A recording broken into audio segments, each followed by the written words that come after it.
ஆரோக்கியமான குடல், ஆனந்தமான வாழ்வு. திருச்சியில் அதிநவீன வசதிகளுடன் இயங்கி வரும் டாக்டர் கண்ணன்ஸ் கேஸ்ட்ரோமேட் மருத்துவமனை, திண்டுக்கல் மெயின் ரோட், திருச்சி. உங்கள் செரிமான மண்டல பிரச்சனை அனைத்திற்கும் சிகிச்சை அளிக்கப்படும். அனைவருக்கும் வணக்கம். இன்று எங்களுடைய தலைமை கழகத்தில் எங்களுடைய தலைவர் தலைமையில் அனைத்து வேட்பாளர்கள், அதாவது இந்த கடந்த சட்டமன்ற தேர்தலில் கடந்த வாரம் போட்டியிட்ட அனைத்து வேட்பாளரும் எங்களுடைய தலைவர் சந்தித்து அவர்களுக்கு அடுத்த வாரம் கவுண்டிங்கில் எவ்வாறு செயல்பட வேண்டும், எவ்வளோ கேர்ஃபுல்லாக நீங்கள் ஒவ்வொரு விஷயத்தையும் ஹேண்டில் பண்ணணும். ஏன்னா எந்த நேரத்திலும் திமுக எந்த சூழ்ச்சி செய்தும் ஒவ்வொரு இடத்துலையும் அங்கே அசாதாரண சூழ்நிலை உருவாக்கப்படும்.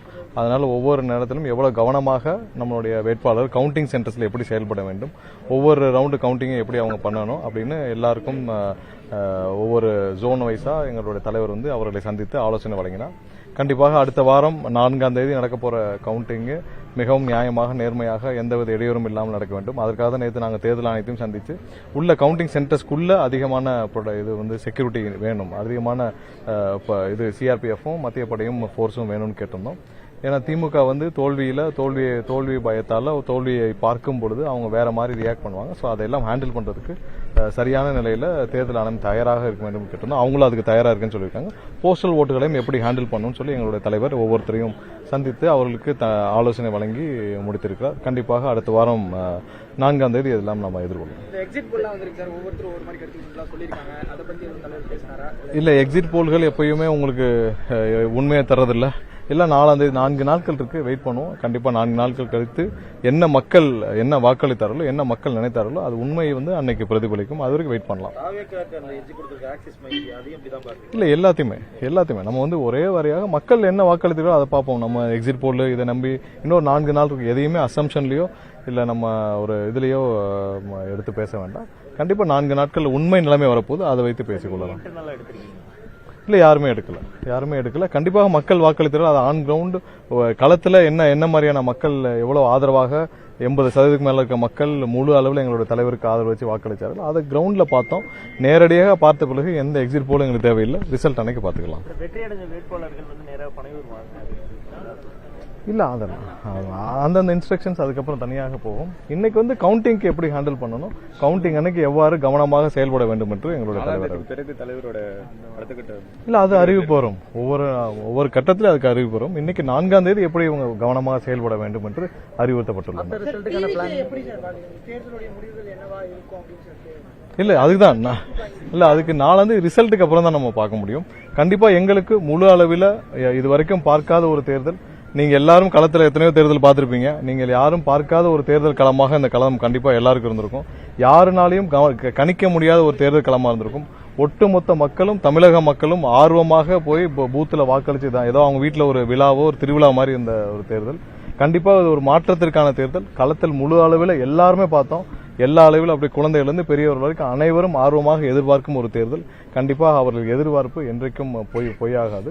100% மக்களுடைய எதிர்பார்ப்பு நிறைய. 85% காரணம் எஸ்ஆரா இல்ல டிவிகேயோட இம்பாக்டா இருக்கும். இல்ல, ஓட்டிங் அனாலிசிஸ் நம்ம தனியா பண்ணிக்கலாம்.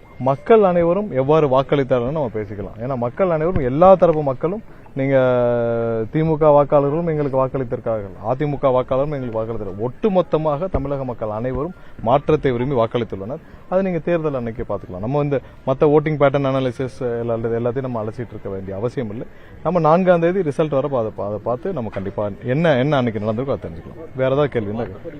வாக்குச்சாவடி மையங்கள்ல பல்வேறு நிர்வாகிகளிடையே மோதல் ஏற்பட்டது. தலைவர் கவனத்துக்கு கொண்டு போயிருக்கீங்களா? இல்ல, கண்டிப்பா கொண்டு போயிருக்கோம். எங்கெங்கெல்லாம் அந்த மாதிரியான சூழ்நிலை இருக்கோ அதை நாங்க அங்க டிஜிபிக்கும் தேர்தல் ஆணையத்துக்கும் கொடுத்திருக்கோம். கூடுதலாக எங்களுடைய நிர்வாகிகளுக்கு பாதுகாப்பு வேணும்னு கேட்டிருக்கோம். சைதாப்பேட், முக்கியமாக சைதாப்பேட்டு, அப்புறம் கேவி குப்பம் போன்ற ஏரியாவில் எங்களுடைய நிர்வாகிகளுக்கு கூடுதல் பாதுகாப்பு வேணும்னு கேட்டிருக்கோம். அங்கெங்கெல்லாம் மா சுப்பிரமணியத்துடைய தூண்டுதல்னால ஒரு மிகப்பெரிய கலவரம் அன்ற சைதாப்பேட்டில் நடந்தது. அதே மாதிரி ஒவ்வொரு இடத்துலையும் நாங்கள் கண்டிப்பாக எங்களுடைய தலைவருடைய கவனத்திற்கும் தலைவருடைய அறிவுறுத்தலின்படி நாங்கள் தேர்தல் ஆணையத்திற்கும் அந்தந்த இதில் இருக்க காவல் நிலையத்திற்கும் நாங்கள் புகாராக அளித்திருக்கிறோம். கண்டிப்பா எங்கெங்கெல்லாம் காவல்துறை அதிகாரிகளும் இப்பயாவது உண்மை நிலையை புரிஞ்சிட்டு நேர்மையாக, நியாயமாக செயல்பட வேண்டும் என்று கேட்டுக்கொள்கிறோம்.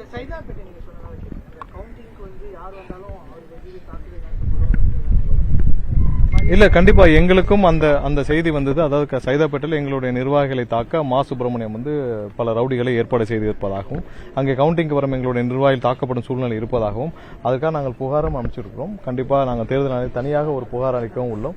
கண்டிப்பா தேர்தல் ஆணையம் எங்களுடைய நிர்வாகிகளுக்கும் அங்கேயும் பாதுகாப்பு இதே மாதிரி நிறைய இடத்துல இருக்கு, அதை கொடுப்போம். துறைமுகத்தில் அதே சூழலா இருக்கு, நீங்க போலீஸ் பாதுகாப்பு கொடுக்க வேண்டிய சூழல் அளவுக்கு இருக்குது. இல்ல நீங்க பார்த்திருப்பீங்க, இதேதான் சென்னை பெரும்பாலான இடங்கள், தமிழகத்தில் பெரும்பாலான இடங்கள்ல திமுக வந்து தோல்வி பயத்தால இப்பயே வந்து அவங்களுடைய அராஜகத்தை கட்டளிட்டு இருக்காங்க. பொதுமக்களும் நேரடியா பார்த்துட்டு இருக்காங்க. இது ஒன்றும் அவங்களுடைய சொத்து இல்லை, அவங்க யாரும் இங்க மன்னரும் இல்லை. கண்டிப்பாக 4ஆம் தேதி எல்லாத்துக்கும் சேர்த்து மக்கள் நல்ல பதிலடி கொடுப்பார்கள். முற்றிலுமாக இது திமுக தமிழகத்திலிருந்து தீய சக்தி திமுக அகற்றப்படும் நாள் வெகு தூரம் இல்லை, இந்த 3 நாட்கள் நாங்கள். நன்றி. ஆரோக்கியமான குடல், ஆனந்தமான வாழ்வு. திருச்சியில் அதிநவீன வசதிகளுடன் இயங்கி வரும் டாக்டர் கண்ணன்ஸ் கேஸ்ட்ரோமேட் மருத்துவமனை, திண்டுக்கல் மெயின் ரோட், திருச்சி. உங்கள் செரிமான மண்டல பிரச்சனை அனைத்திற்கும் சிகிச்சை அளிக்கப்படும்.